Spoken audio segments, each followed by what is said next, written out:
बिस्मिल्लाहिर्रहमानिर्रहीम। अस्सलाम वालेकुम।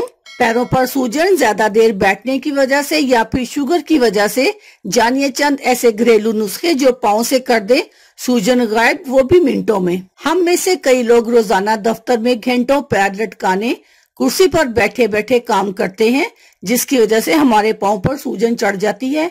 या फिर शुगर और ब्लड प्रेशर के मरीजों को भी पैरों या हाथों में सूजन का सामना करना पड़ता है। आज हम बताने वाले हैं आपको चंद ऐसे घरेलू नुस्खे जो आजमा कर आप कुछ ही घंटों या मिनटों में पैरों की सूजन को खत्म कर सकते हैं। आइए जानते हैं वो नुस्खे कौन से हैं। पैरों से सूजन दूर करने के लिए आजमूदा घरेलू नुस्खे। एप्सम नमक, आधा कप एप्सम नमक ले, इसे एक टब नीम गर्म पानी में शामिल करें और आधे घंटे के लिए इसमें पाँव डुबोकर बैठ जाएं।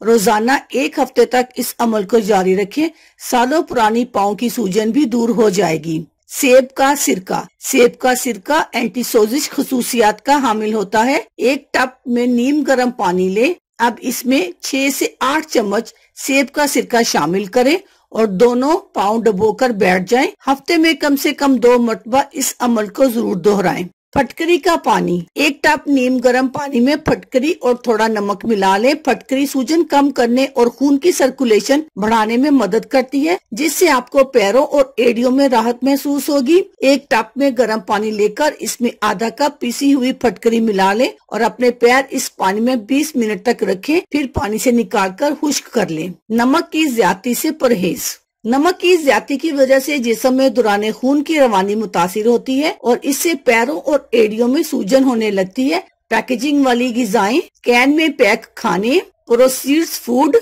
सॉसेस, मशरूबात और फास्ट फूड जितना कम खाएंगी इतनी ही सूजन कम होगी। घर के खाने में भी नमक का कम से कम इस्तेमाल करें। मुतहरिक रहें, कोशिश करें कि मुस्तकिल एक ही जगह बैठे या लेटे ना रहें। रोजाना चहल कदमी करें। अगर मुस्तकिल बैठने का काम भी करते हैं तो किसी न किसी बहाने 10 से 15 कदम हर 1 घंटे में जरूर चलें। रोजाना वर्जिश करें और खाने पीने में परहेज करें। इनमें से आप कोई भी नुस्खा इस्तेमाल कर सकते हैं। अल्लाह हाफिज, शुक्रिया।